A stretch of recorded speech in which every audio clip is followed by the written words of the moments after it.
So I say Your name. my name. Do I say hello or do I say my name?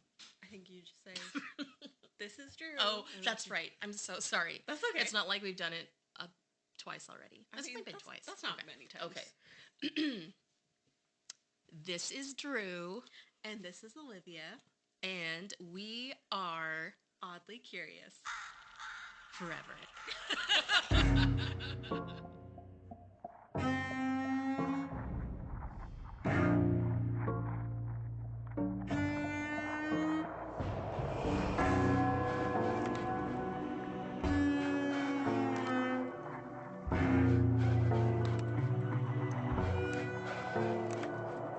We're still working on the intro. Yeah. We're like forever. Amen. I know why the intro is so hard. I don't know how to make it less awkward. So, Drew, what's been going on with you? Oh. Well, I think in the last episode I talked about how I was sick. Mm-hmm. And then I got better and then I got sick again. I actually went to IKEA with one of my roommates and we walked around for 4 hours and I actually felt myself getting sick again while I was there. Mm-hmm. I never get sick. I've been sick for like 6 weeks and I'm finally better today. So that's my my win. You've been sick since we started this podcast. Yes. Oh no. I'm like, does that mean something? No, it doesn't. Other than that, just I guess I'm happy to be healthy and alive. And drinking tea at your house. Yes, I'm glad you're drinking tea at my house too. What's going on with you? Let's see. I don't think anything too exciting. It feels like it's been a long week. What day is it? It's a Friday. I actually didn't remember when you asked. Yeah, it's been a long discombobulated week. Yeah. But I was talking to you about this a little bit before. So I just feel I have to tell this story because it's amusing to me. So I had stumbled upon this thing on TikTok that was new to me, where it was like people putting in like all these fun flavored things into their water, and I'm trying to drink less soda. So I was like, great, that sounds like it'd be something fun. So I went down to the Dollar Tree. I got a few flavors of like Sonic flavors, which I didn't even know they were at the Dollar Tree. Right? That's cool. I love the Dollar Tree. And then there was like pink Starburst flavored ones. And so I was like, I'm going to like try that as my new like treat. Yeah. So then I'm still getting hydrated, but it tastes good. Yeah. And so I tried that last night. I tried the Sonic Ocean Water one. And I put it in like 40 ounces of water because I don't like it super sweet. And I was like, wow, this is really good. This is going to be a fun new drink. And then I hadn't even finished it. And I literally felt like I was going to throw up. Oh, no. And it felt like I had done like a bunch of shots of tequila. Oh, my gosh. And Sonic, what are you doing? But really, it was just like sugar water.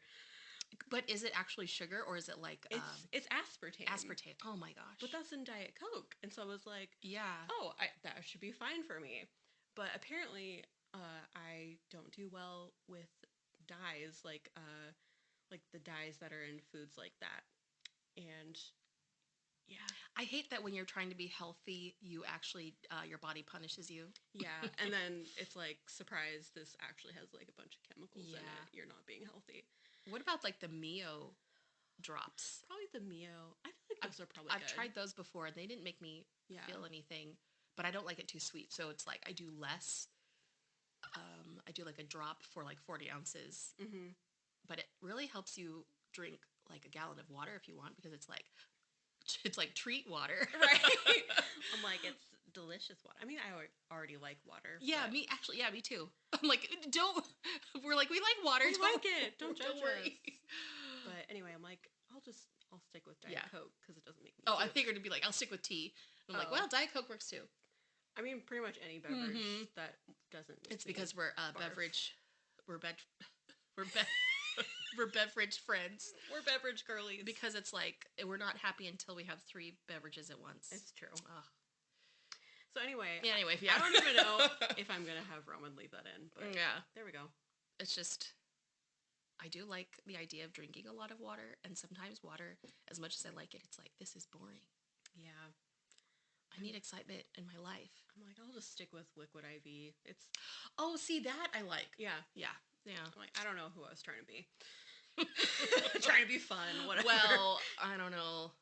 I feel like the people that can handle the sonic things, I'm like, they probably have iron stomachs. Yeah. I do not. I do not either. Anyway. So, I believe it is my turn. You are going first this week. I'm nervous and I'm excited. I don't know why I'm nervous. I mean, I guess it's only our third recording. Yeah, but still. But this... You're a pro at this by now. Oh, no. Thank you. Thanks. This is a topic that I have been interested in a long time. For a long time. For a long time. There we go. You love it long time. Oh no! Oh, I'm sorry. Roman, cut that out. Sorry. Oh God. Oh. We should also say we're recording kind of late, so we're a little punchy. Yeah. But anyway, I'm sorry. I've been interested in this case for a long time, and I've listened to a lot of different podcasts about it. So I wanted to do it, and it is the disappearance of Elisa Lam. Oh man, I know. This is going to be good in a horrifying way. I know. It's the fact that you're doing it, because I feel like you have always been interested in it and you're going to treat it respectfully, and I feel like we've always had really good discussions about it. So this is going to be a good one. It's a very sad one, but it's also interesting. Mm-hmm. Okay, so my sources for this topic were an article on All Things Interesting, an article on Investigation Discovery by Aaron Rasmussen, and then a podcast that I really like called Stuff They Don't Want You to Know podcast, which sounds like it'd be a conspiracy theory podcast, but it's not really. Yeah, I've listened to them before too, and they're great. I think they are very intelligent the way they bring about the topic, and they're also very respectful about this case as well. Oh, perfect. So let's jump into the case. So on January 26, 2013, Elisa Lam arrived in LA. Elisa was a student of the University of British Columbia visiting the U.S. Her plan was to travel all throughout California, and she called it her West Coast tour. And it was a solo trip, but during her travels, she regularly updated her travel blog and checked in with her parents each day just so people could know where she was and know that she was safe. So while in LA, Elisa was staying at the Cecil Hotel, and this is an infamous hotel that any true crime fan knows about. It's a hotel on Skid Row that has been host to serial killers, including Richard Ramirez when he was active. There's been many suicides there, and just overall a lot of criminal activity. So it's already bad for a young woman traveling alone to be in this place. Bad vibes. I've always wondered about the suicides. Is it people that go there and they're in a place in life where they're like, this is my plan? Or is it because just being there depressed them further and they were like, I got to get out of here? Or, one of the things that they talked about on Stuff They Don't Want You to Know is that, like, even if you don't believe, which I don't, in places being haunted, there are just places that have bad vibes. Yes, I agree. And I think if you're in a place like that long enough, then it kind of starts to rub off on you. Yeah. Because we're very influenced. We are. Influenceable. Is that a word? It is now. It is now. Yeah, and I think, isn't Cecil Hotel, I mean, the building is still standing, but they've changed it because they wanted to give it a fresh, a glow up. Mm-hmm. But I feel like we have also talked about how we've always wanted to go there. We have, yes. And not stay there. They were like, it has really bad vibes. So when are we going? No, we just want to visit it. We do. Yeah. And hopefully see it. Hopefully it's a more well kept. Yeah. I mean, it's a good building. It is. So, anyway, Elisa's parents didn't hear from her on January 31st. and this was very unusual for her, so they began to worry and they contacted the Los Angeles Police Department. And a couple weeks had passed since anyone had heard from Elisa, and then the hotel began to receive complaints about water pressure as well as the water being discolored and foul tasting from several of the people staying there. So, worker Santiago Lopez went to the roof and scaled the ladder attached to one of the 4 water towers. When he got to the top, the hatch on the water tower was open, and he discovered the nude body of Elisa Lam floating face up. Mm-hmm. She was found with her clothes floating next to her, and there was no sign of sexual assault or foul play, or later the coroner even said it didn't look like it was a suicide, so it was ruled an accidental drowning. The question is, how did this happen? The only evidence was footage from the day that Elisa disappeared. And this is very famous footage if you are all familiar with this case and you're able to see it on YouTube. Nothing happens in the video, so it's not anything disturbing other than she looks like she either is scared or not in her right mind. Yeah, I always thought it's not disturbing, but knowing it's the last time you see her alive. Yeah. And some people have analyzed it like it looks like she's either like talking to somebody, right? Mm-hmm. Or maybe talking to herself. I think there's a part of it that's a little bit, maybe it's just sad. Yeah. That it's like, this is it. Yeah. And getting into that footage now. Oh, I'm so sorry. No, you're okay. You're like, stop talking. So in the footage, she steps in and out of the elevator, poking her head out toward the hotel hallways. And she looks out another few times before exiting the elevator. And she... Oh, I'm so sorry. You know what? I'm going to have Roman edit that part. Roman! So the footage shows her stepping into the elevator, and then she pushes all the buttons, so then the doors are open. And she steps in and out of the elevator a few times, poking her head out towards the hotel hallways. She looks out another few times before exiting the elevator. And during this time, she's seen moving her hands in random gestures. And like you said, it at times appears like she is talking to herself or talking to someone else. So people have wondered if maybe she was being followed by someone and she was trying to get people's attention, or if she was having some sort of episode and was just talking to herself. And Elisa had previously been diagnosed with bipolar disorder and was on medication for it. And the coroner believes that this footage and her getting into the water tower, seemingly of her own volition, were part of a manic episode and that her death was just a tragic accident. But of course, with any true crime story, there are other theories as to what happened. So one is, of course, people wonder about foul play. Many people doubted that she would be able to get up to the roof and climb the water tower on her own, because it was supposed to, the door to the roof was supposed to be locked. But from everything we know about the hotel at the time, it would not be surprising if some of the staff didn't lock up like they were supposed to. Right. And it wouldn't have been hard for her to climb to the actual water tower because there was a 10-foot ladder that would help her get up. But some noted that the fact that the lid of the water tower was between 30 to 50 pounds, it might have been difficult for petite little Elisa to lift because she was a petite woman. And then some, of course, thought that something supernatural was at play due to the hotel's violent history and the superstitions around that. But one particularly interesting and out there theory was that her death was somehow linked to playing the elevator game. Have you heard of the elevator game? Yeah, I think so, but I'm really excited that you're going to tell me right now. Yes, I am.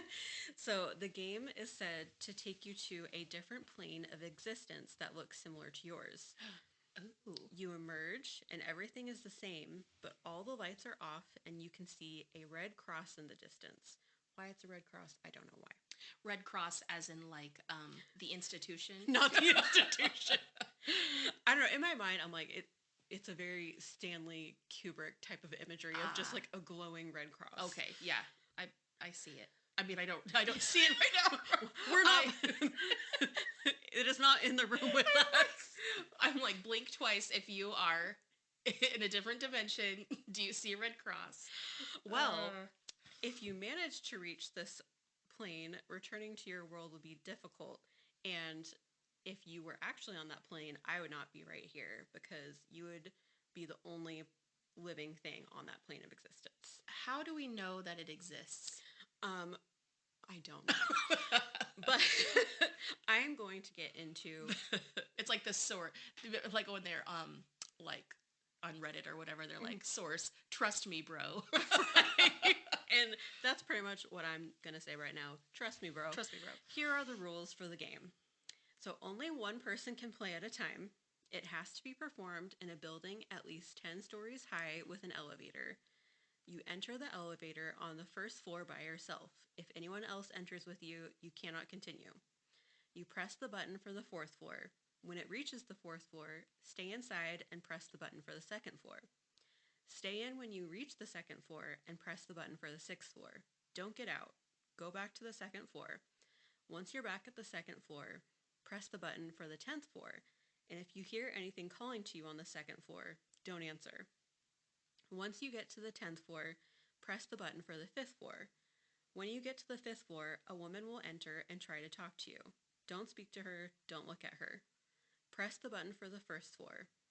If the ritual worked, you will start going up to the 10th floor instead of to the 1st floor. When you reach the 10th floor, you can stay inside or exit the elevator. The only way to know that you've traveled to the other world for sure is that you'll be the only living thing there. Oh my gosh. First of all, there are so many numbers. Right. I'd be like, I'm bad at math. Am I on the 5th floor? I don't remember. And I know. I'm like, I don't know how you would do this without someone noticing, because personally, I would have to write this all down. Oh, yeah. To remember any of it. And then what if, like, someone just gets into the elevator and you're like, no, don't talk to me. Like, you're the like, man, this girl's a real jerk. I know. She's like, hey, can I get directions? And you're like, I can't look at you. But anyway, I thought that was a very fascinating... Also, this is very scary sounding. It is very scary. It's like, Mom, pick me up, I'm scared scenarios. It kind of reminds me... It's like reminding me of an episode of Welcome to Night Vale or something. Yeah. Oh, yeah. Or The Twilight Zone. Or The Twilight Zone, definitely. OG. The OG.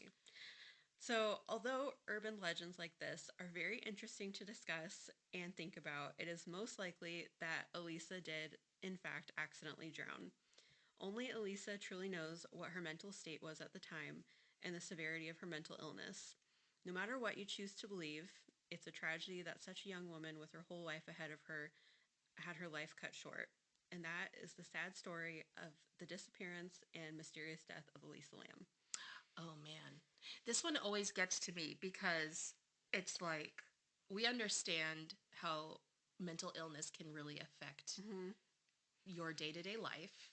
And, I mean, sometimes you can just be in a place where you're like, I'm not doing well. You're alone. You're in a different country. I mean, who knows? She might have been scared. She was young and impressionable. And the fact that, I don't know, the part of her clothes being off, I always imagined that she took them off to, like, swim or I don't even know, like, who would take them off of her? I don't know. Yeah, especially... Like the coroner said, there was no evidence of sexual assault. I mean, of course, I always have Paul Holes in the back of my mind. You know, he always says there doesn't have to be a sexual assault for there to be a sexual gratification for someone who is killing. Yes. So, which is an unfortunate truth. It is unfortunate truth, but I also always have to remember that. I mean, I don't know why I have to remember that. I'm not... You're like, every day you're like, hey, gratification. I don't know. You're like, people are bad. I'm like just telling people, do you know? Do you know that there doesn't have to be a sexual assault? Yeah. Well, and she was in the water for so long because people were starting to taste. I know. Which is, it's so the terrible. thought alone is like, I feel bad for those people, but I also feel devastated for her family. That whole idea but could DNA or anything that would prove sexual assault have been, I guess, like washed degraded away or degraded? So I don't know. But also, who in their right mind is drinking California tap water anyway? That is a real thing, because I grew up going to San Diego to visit my grandparents, and everyone had Culligan water. Like, if you were going to drink the tap water, they would slap the cup out of your hand. Rightfully so. Rightfully so, because I remember even, like, one time being like, oh my gosh, like, I got it out of the tap, and I was, like, sniffing it. I'm like, what happened?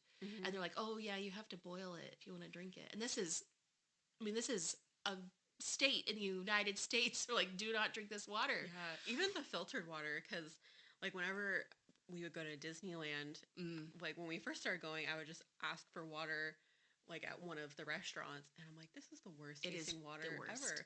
And I'm like, that's how they get you to spend so much money on bottled water, because they know the water's trash. I mean, even if the water is okay to drink, because it's, like, clearly it's safe to drink, it tastes weird. It tastes weird because they have, like, there are, I mean, who knows how many processes it had to go through, and weird things had to be added, which, I mean, like, they probably have, like, fluoride in it, so yeah. So good teeth maybe, but that's our PSA. Don't drink California water or hotel water. Oh, yeah, don't drink hotel water. No. Oh man. I mean, I guess in a way we have talked about water a lot. We have. And you know what? My story has a lot of water in it. Not to be disrespectful to Elisa Lam, it's just funny. I'm like, oh my. I know, like, I am not trying to make light of this story at all, but truly, when I read that they were drinking the water and they're like, oh, it tastes funny, I'm like, I don't know if that I would notice anything different. I'd be like, oh, it's just California. Yeah, I know. But I mean, I guess, you know, there's Californians listening are like, hey, and then they're like, we know. They're like, that's why we have our filter. That's why Culligan will be forever in business. Yeah. But I do remember when like at my grandparents' house, I would brush my teeth with tap water. You know what? I think that is what, there was like a couple interviewed that they were one of the ones that had complained to the staff, and I think I remember them saying it was when they're brushing their teeth. Yeah. So you're right. Which is the worst time, because you're like, I'm wanting my mouth to be clean. Why is this water bumming my mouth out so bad? Yeah. And they were, oh gosh, I remember they were like tourists from another country, and I'm like, what a horrible experience to like go to a hotel and then you find out why the water tastes bad, and then there's like this tragic murder of this young girl while you're there. Yeah. That would be traumatic. And they have not visited since. They went back and they're like, never again. They're like, no. California, you had your chance. Yeah. You ruined it. We like you, California. Yeah, well, yeah, we do. I mean, like, come on. We love you so much. But we just don't like your water. Or your traffic. Come on, get it together. I just like started sounding like a stand-up routine. No. I remember, so we have talked about the Cecil Hotel documentary, how it's not great. But one thing it did remind me of, this was a time when Tumblr was big. Elisa was a Tumblr girl. Yes, she was. And I'm thinking, think of all the weird stuff that has come out of Tumblr to this day. Yeah. But really back in like what year was it again? 2013. I was going to say, like 2010 to 2013 was like Tumblr heyday, I think. Oh yeah, we were in the trenches. Oh yeah, we were both there. I won't talk about what I've done. I didn't do anything weird. I'm just like, it sounds like you killed a man. No, I really just like reblogged a lot of pictures of Benedict Cumberbatch. Yeah, I was a different person then. 2013 Tumblr. It was a time to be alive. It was. But it makes me wonder if the elevator game was something that was talked about on there. Because that was also like during like the Slender Man era or creepypasta. Yeah. That really became a thing. And a lot of people believed creepypastas, they're not real. But I mean, it makes you wonder if she was in a psychotic episode and she read this, she's like, oh, that's something I could do. It just makes you think, oh, the internet. Yeah. I remember another thing they talked about on the podcast was that her, I think it was her Tumblr account, that it was like a month after she had been found, there was a picture that had just like been posted on her Tumblr account, and they're theorizing as like how that happened. Did someone must have had access to her? Yeah, but it was like such a random picture. It was like a picture of a light bulb, but like inside the light bulb there was like this little snowy landscape, and like a snow globe, kind of like a snow globe in a light bulb. Oh, interesting. But I was like, either she scheduled that to be posted at a certain time, because you can do that. If I remember my Tumblr correctly, you could schedule posts. Yeah, because it was a queue. I know too much about Tumblr. Please, please don't think of me as a Tumblr. I mean, we are at that age. Yeah. I mean, I'm a lot older than you. But we were both in the era. So yeah. We're both millennials. We are. But yeah, I think that could have been a scheduled post, but either way, that is actually kind of unnerving that would happen. Yeah. That would make me worry even more if I was her family. Me too. Like, who has access to this, if anyone does. Yeah. I don't like that even to this day. I mean, that's been 10 years now. They don't have any more evidence. I know. And the family also tried to sue for negligence of the hotel, but the judge dismissed it because it was like such an extraordinary circumstance. Like, if you were thinking of someone in their right state of mind, you would never think, oh, someone's going to go up to the roof and climb into the water tower. So it was dismissed. But I feel bad for the family because I'm sure, they still blame the hotel, even though it doesn't sound like it was their fault. Right. That's just a tragedy. And I really hope someday, like, more evidence comes to light, or I hope someone's not giving up on that case. Because, I mean, Los Angeles, they have their fair share of things happening where they might have to put their manpower elsewhere, but you're like, please don't give up on these cold cases. Yeah, and even if, like, it is that just she died accidentally, like, I'm sure the family would like to know, like, what the last hours of her life were. So, anyway. That was very good. That's my sad case. Yeah, that was really good, and I appreciate learning about the elevator game. So when are we going to do this? No, I'm just kidding. No, I'm like, this is too weird. Oh my God, we would just look so dumb. the Shiloh Inn, and I don't know. I'm just random. Like, hotel. What? It has to be 10 stories, Drew. Where is even a 10-story building that we could go to? I don't know. We'll have to. We have to do this. Trip. We need to go to the Empire State Building. The ultimate elevator game. But you would never be able to get it to yourself. That's true. Oh yeah, I forgot about that part. You can't get on this elevator. I'm doing something. So many angry tourists. I know. Yeah. But oh well. Thank you for sharing. Do you want to take a break? Yes. Let's take a break and we will be back for more. So, with your story, I'm going to take a hard left. I guess depending on where you're standing. Anyway, I'm going straight to the Atlantic Ocean. We're just heading straight over there. And I'm going to tell you, Olivia, about the Bermuda Triangle. I'm so excited. 8-year-old me would be very excited about this. Current me is also excited about this.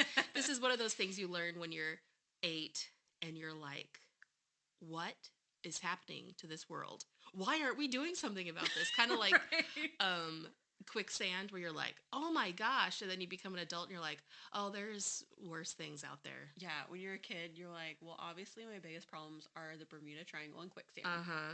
Those are my priorities. Yeah, and then like, so you find out about it and you go home after school and then you're like trying to tell your mom everything you've learned about the Bermuda Triangle, and she's like, please just let me cook dinner. Or I'm balancing my checkbook. So anyway, we're going to talk about this and why is it the way it is. So my sources for which I wrote resources. No, my sources for Bermuda Triangle are an article by Kim Dismont Robinson called Bermuda Triangle Demystified, Encyclopedia Britannica, and our one true love, Wikipedia. Yay. Yay. Okay, so the Bermuda Triangle. This is one of those places in the world, in our modern world, I guess, that still have like this aura of mystery, of like, I mean, it still exists. It's on our globe, but it's kind of like, what is actually happening over there?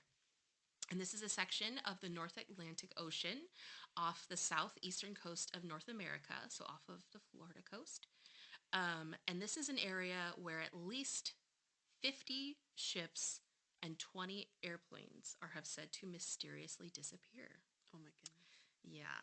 This area have boundaries that are not really universally agreed upon, but the vague triangular shape we're going to make in our brain is, so the lower point will be Florida, the Panhandle, I guess like Miami, and then up north, which I like geography. That's one of my favorite subjects in school.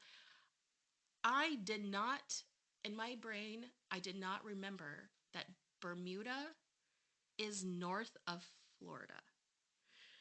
And I always think of the Caribbean islands as being south of the Florida Keys. Like in my head, I'm like, oh, they're all down there. No.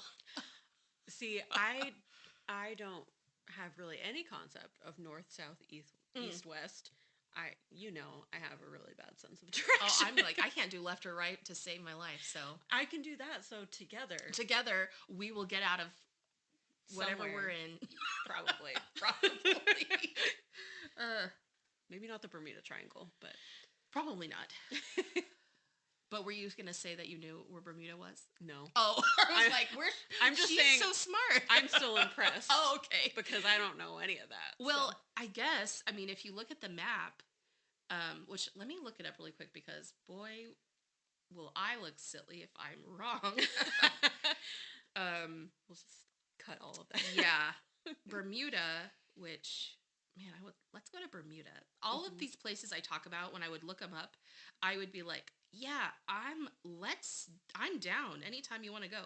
So yeah, Bermuda is kind of just really out there.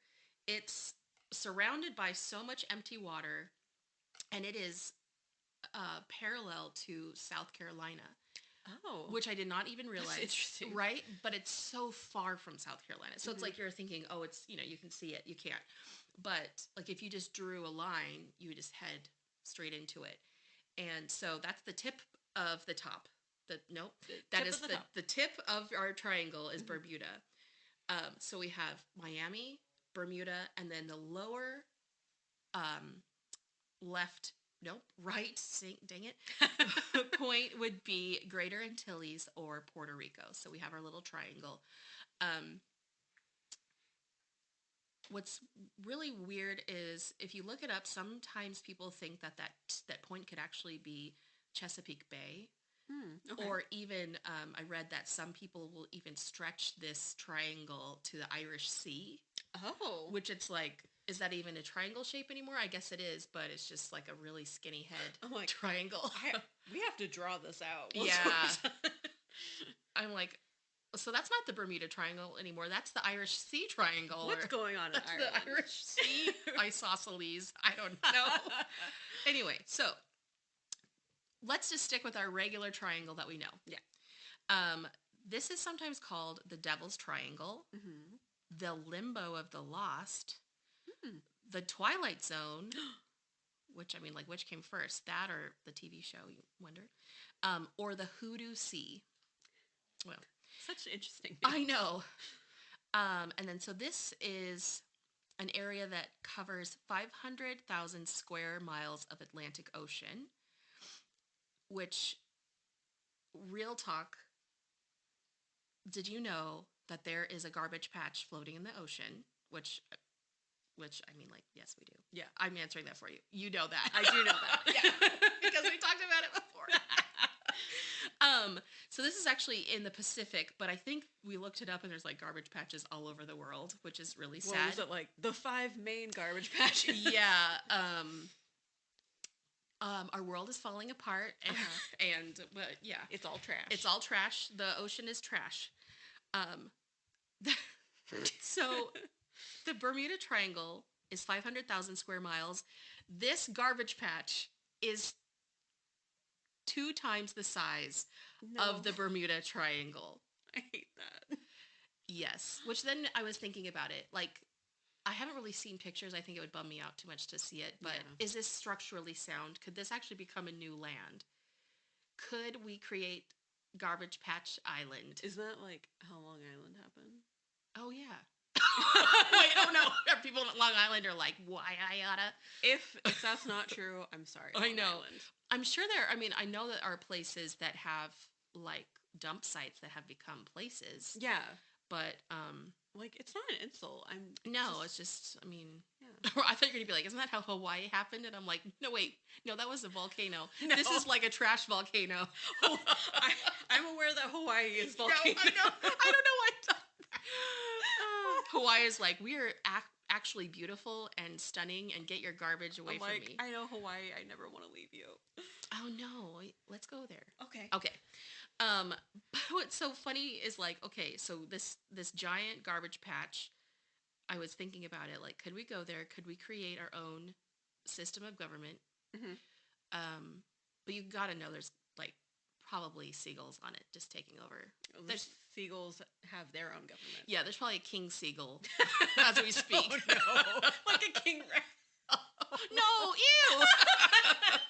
No, maybe it's just a big seagull with a crown made out of French fries. Oh, that's kind of cute. That's actually so cute. Anyway.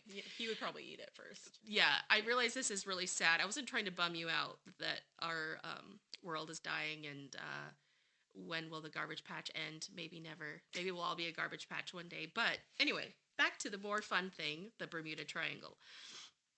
So, the very first time this name, Bermuda Triangle, had been christened was actually not that long ago. It was in 1964. And an article by Vincent Gaddis, he wrote it for Argosy magazine, and it was called The Deadly Bermuda Triangle. So he kind of coined it. Mm-hmm. But before the myth of this triangle became popular, Bermuda itself, this island nation that I talked about, if you look at it on the map, it really looks very lonely. It's really in this big, vast stretch of ocean that looks like, wow, you are really out there. Are you? Okay. Yeah, they're having a good time over there.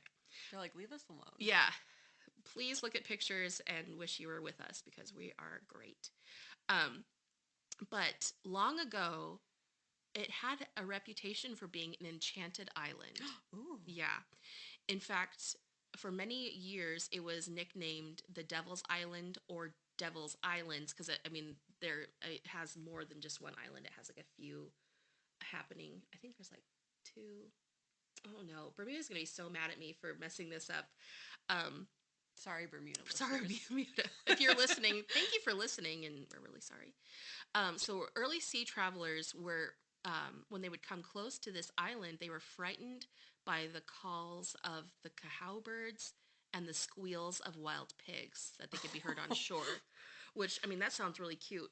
But if you didn't know what that was, that would actually be scary. Yeah, it kind of just sounds like someone screaming. Yeah, which, oof. I would not. They're like, get away from here. And meanwhile, it's just like these cute little pigs running around. The pigs are like, our plan worked. Get away from here.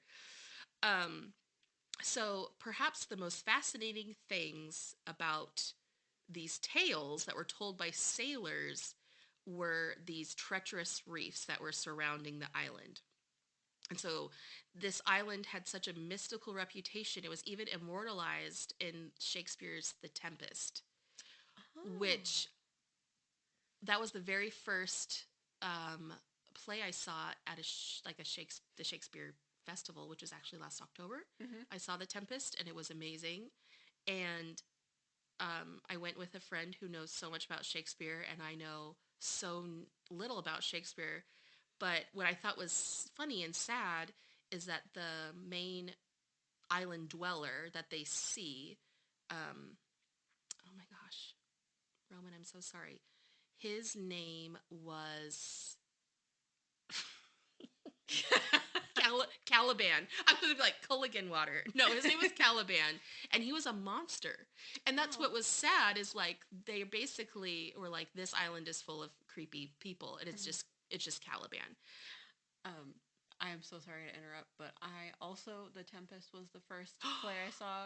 What? We're samers. But it was put on by children in Corvallis. That actually sounds great. I know. I was like, I'm in second grade. One of my classmates is acting in this play, The Tempest. I don't know what's happening. That has adult themes in it. I don't know how. Yeah, because Caliban is once accused of sexual assault. Mm-hmm. So just throwing that out there, second graders, what are you doing? They're like, we don't know. We don't know, actually. So in The Tempest, this mysterious island is called the Still Vexed Bermuths, which it's almost like Bermuths, is that where the term Bermuda came from? Or is it just like a play on the word Bermuda? Probably not. I should have looked that up. I'm really sorry. I just thought that was so interesting because, that was so long ago, mm-hmm. but of course people were traveling the ocean, and Bermuda is in between, like if you're coming down, it's in between coming from England going to like the Carolinas or something like that, or mm-hmm. that part of the world. And so you're going to run into it and it might seem like, this place is magical. So who knows? So the earliest origin of this myth can be stretched far back as Columbus. And I wrote Columbus, also known as the worst person ever. He noted in his logbook of haywire compasses, seeing strange lights, and even bursts of flame falling into the sea. Oh. Columbus, as well as other seamen after him, also encountered a harrowing stretch of ocean known as the Sargasso Sea, which is an area of the ocean between Bermuda and the Caribbean, which is below Bermuda, known for its windless waters that are actually the result of ocean currents sweeping through the North Atlantic. They thought it was paranormal activity. It actually was just it's just wind. It's just, but there was no wind. That was the part that was creepy to them. Oh, okay. I'm sorry. My brain misinterpreted what you said. You're like, yeah, that's how. They're like, that's how wind works. And I'm like, this is how the wind is not working. So, for example, this area is really known for ships and aircraft going missing, mm-hmm. but everything kind of disappears without a trace. Things will show up, but there's usually no wreckage, no bodies. Like, it's just, they're gone. And that's what's creepy about this area is this windless, calm water. It's like there's no reason to even send a distress signal, mm-hmm. and then they're gone. That's creepy. Yeah. So, for example, aircraft will report to towers, like they're in communication, and then they'll vanish. Mm-hmm. Rescue missions are said to have vanished while even looking for the ones that have just vanished. Oh, no. Yeah. And past wreckage is usually not found, which is creepy. But many attribute it to supernatural. Actually, it's geophysical and environmental factors. And the fact that the ocean is constantly moving, so it's mm-hmm. like stuff will be one way and then it just like, whoop, go somewhere else. Oh man, I wish people could see your hand gestures. The ocean is like, woo. Okay. So this is going to be, there's a lot of different stories that I could talk about. I'm going to talk about like one in particular. Okay. And this is called Flight 19. And this is a designation of a group of 5 Avenger torpedo bombers that disappeared over the Bermuda Triangle on December 5th, 1945. Okay. So they lost contact with the United States Navy during a navigation training flight from Fort Lauderdale, Florida. Um, and they were, I believe that they were going south, but they did not end up going south. There were 14 airmen on this flight that were lost, as well as the 13 crew members of the flying boat that was launched to search for the first crew that went missing. Oh, no. So 27 people missing. A report by Navy investigators conclude that the flight leader, Charles C. Taylor, mistook small islands offshore for the Florida Keys because he was hoping he was going south. Mm-hmm. But his compass stopped working. So the flight heading over, they went into open sea instead of land. Oh, no. Yeah. And the report was later amended by the Navy to read that the real cause was unknown because they wanted to avoid blaming Charles Taylor for the loss of 5 aircraft and the 15 men in his charge. So the flight that went after them, they concluded that perhaps it exploded midair, but they really don't know. That was just their best guess. So Charles Taylor is experiencing a compass error. He thought he was near Bahamas or the Key West, and he wasn't even sure what direction he was facing in the open water, which is actually really scary. The control tower informed him that he is not even near Key West because the wind is not blowing that way. But some of the crewmen with him were saying, "Oh, my compass is working." So he based his next route on their compass. Okay. But he panicked. So he ended up going the right direction. He panicked. They turned around, and the best guess the Navy has is that they ran out of fuel and just crashed into the ocean. Oh. Which is like, that's terrible. So terrible. I couldn't even imagine the panic of like, I'm not seeing land. I have 14 men with me. What do I do? Yeah. And then your plane just runs out of gas. And there you go. So the wreckage has never been found. This is 1945. In 1986, there was... What's Bermuda doing? Oh, that was creepy. All of a sudden, Bermuda just like... Google Earth just zoomed in on Bermuda. Bermuda's like, are you talking about me? Are you talking about me? I'm just going to close that and put that away. Okay, so in 1986, the wreckage of an Avenger was found off the coast of Florida during a search for the Space Shuttle Challenger.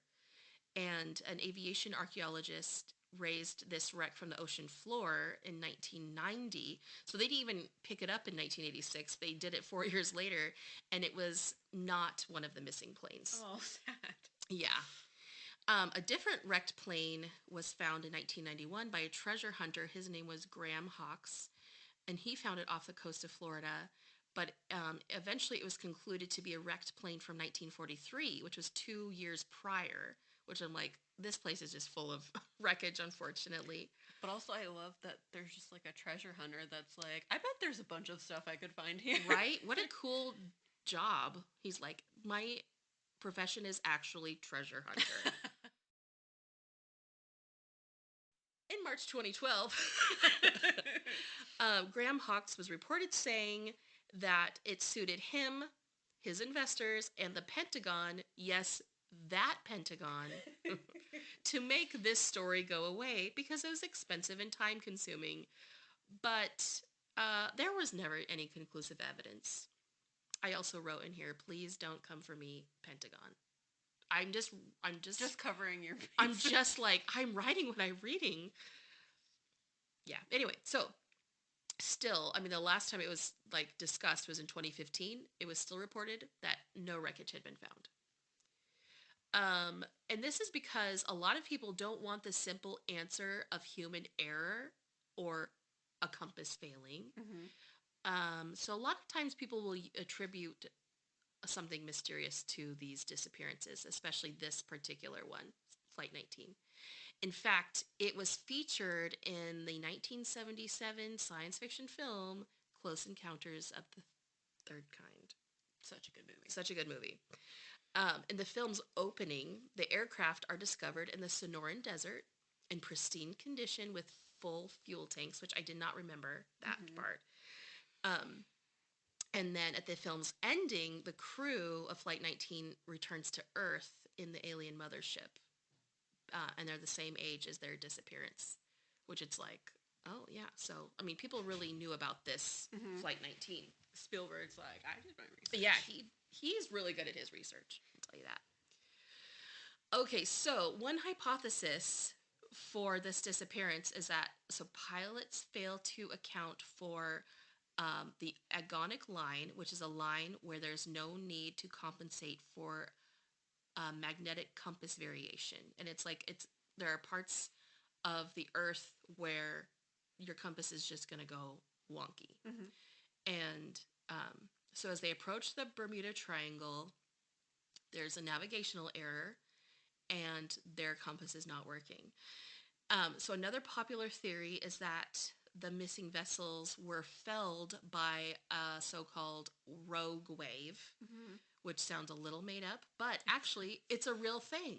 It's a massive wave that can reach up to 100 feet in the air. So if it's a plane that's doing a training mission, they're not going to be that high up. And it's powerful enough to destroy any evidence of a ship or an airplane. Well, that's terrifying. Yeah. And the Bermuda Triangle is located, obviously, in an area of the Atlantic Ocean that is known for hurricanes. It's like, it is plagued constantly with storms, and it's almost like it's like a hurricane alley. It's just, the area is just, yeah, it's scary. So according to National Oceanic and Atmospheric Administration, they said, quote, "There is no evidence that mysterious disappearances occur with any greater frequency in the Bermuda Triangle than any other large, well-traveled area of the ocean." End quote. So boaters and flyers, they continue to venture through this triangle without event. I mean, people go through it all the time. Yeah.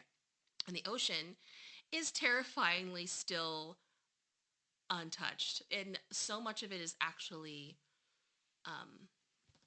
what's the word? I don't know. What, when you're exploring? Explored.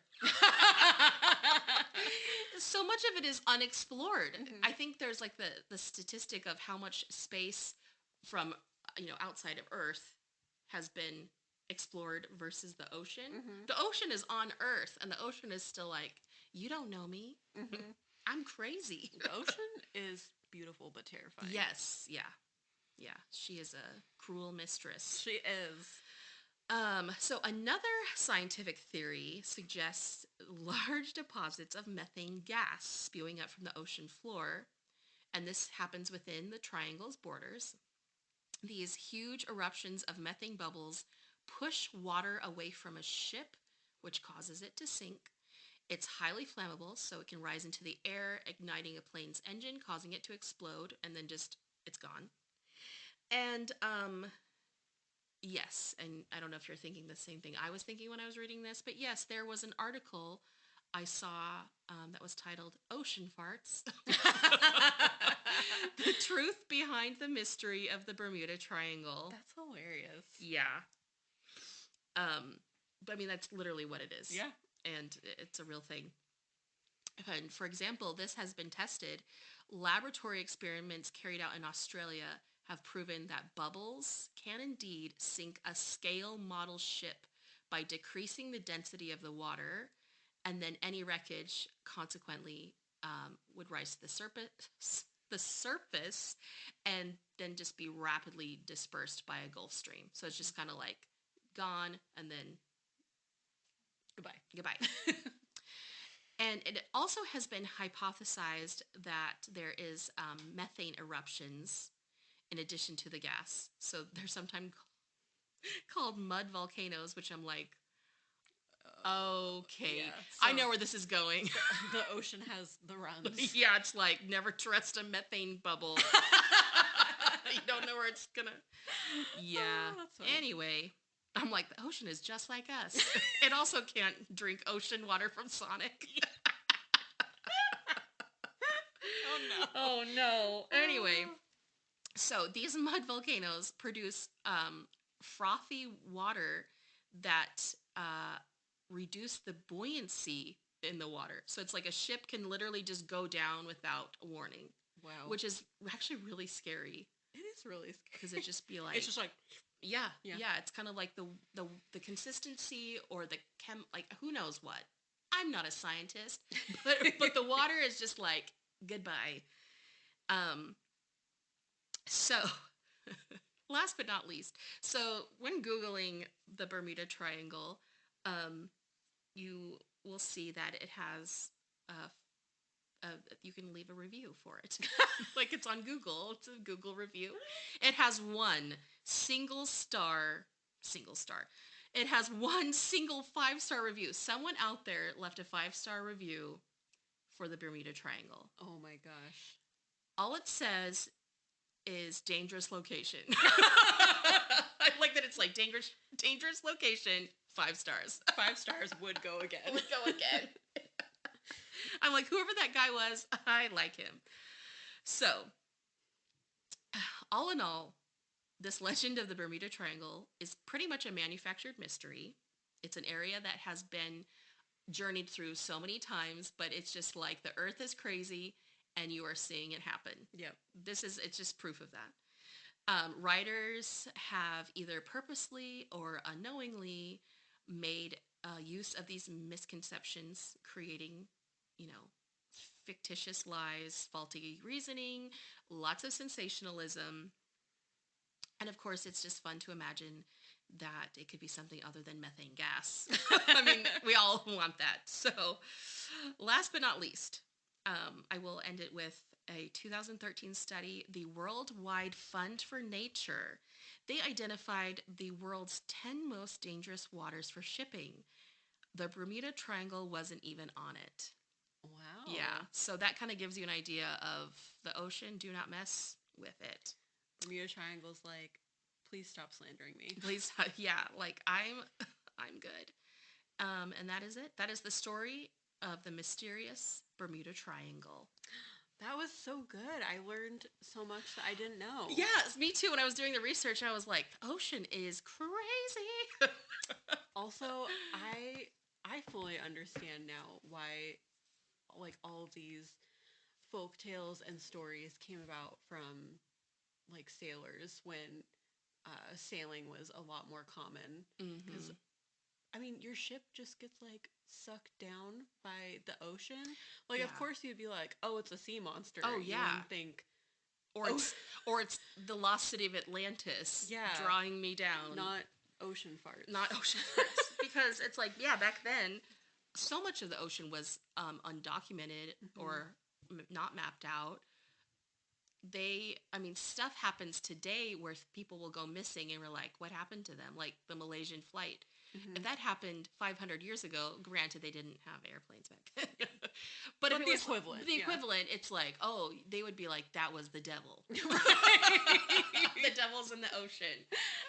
So it's like, yeah, there's so much out there that it actually was something that made something disappear, but it was not anything mythical. It was just... People just didn't understand. They didn't understand. Yeah. And people still don't. I still don't. No. But it is a crazy place. I wouldn't mind going there. I was telling my mom about it, and she's like, well, you're not going to go there, are you? We're like, can't guarantee it. I know. I'm like, well, I was like, there's nothing wrong with it. And she's like, but it's dangerous. And I'm like, you know what? What I've learned, the ocean is dangerous. Don't go near the ocean. The ocean will mess you up. Also, but we love it. I think we should just like add pretty much every topic we do. It's like our grand podcast road trip that we're planning. Oh yeah. Or that would be a boat trip. A boat trip. It'll be all forms of planes, trains. Yeah. Yeah, literally. Yeah. Like we're going to do our own Murder on the Orient Express. Sans murder. Yes. We hope. We hope. We'll just be like, well, I'll be Poirot. And I would love to be Poirot. Right? Oh, we'd have the cutest mustaches. I know. We'd be so amazing being Belgian. Oh, man. David Suchet, though. David Suchet. Not Branagh. Kenneth Branagh. If you're listening, Kenneth Branagh, we still love you. But come on. But also, we'll never forget what you did to Emma Thompson. Oh, yeah. Kenneth Branagh, if you're listening. I'll never forgive. Yeah. Kenneth Branagh, if you're listening, we're really sorry, but we'll never forgive you. She's like, I don't even care anymore. Yeah. But we got to protect Emma Thompson. Yeah, she's the best. She's the best. And yeah, there we are. We did it. This is our 3rd episode, and I think we're getting better at it. I think so too. I think I said less. Oh yeah, that was the other thing.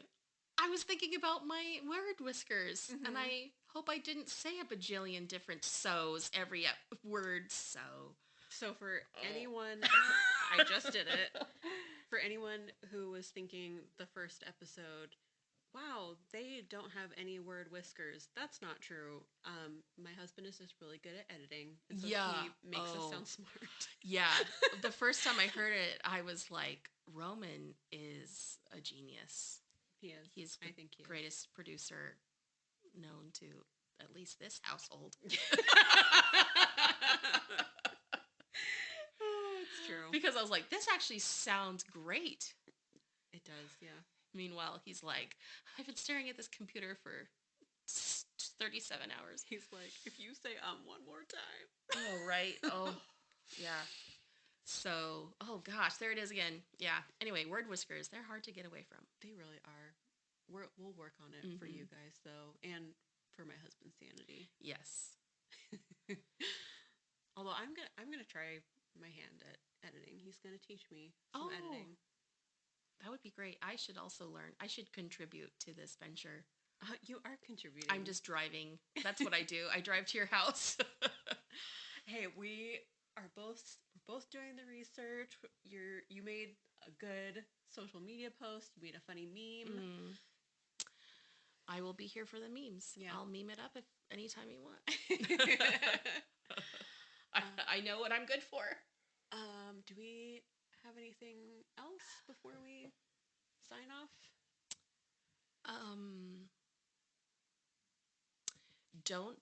If you can help it, don't climb into water towers. That is just a PSA. Or drink California water. Don't go anywhere with Christopher Columbus. And if anyone tries the elevator game, let us know if you went to a different dimension. And are you stuck in that dimension you can't tell us? We're really sorry. Yeah. And if the Red Cross just ends up being the flag to Switzerland, you are in a great place. It just takes you to Switzerland. Oh my gosh. I'm like, sign me up. That sounds nice. Yeah, I don't think I have anything else. So until next time. Don't go gentle into that good night. Oh, I don't know where that came from. I like that. And don't stay away from the Devil's Triangle. And good night. Stay away from the devil. And the devil. He's got bad news. Good night.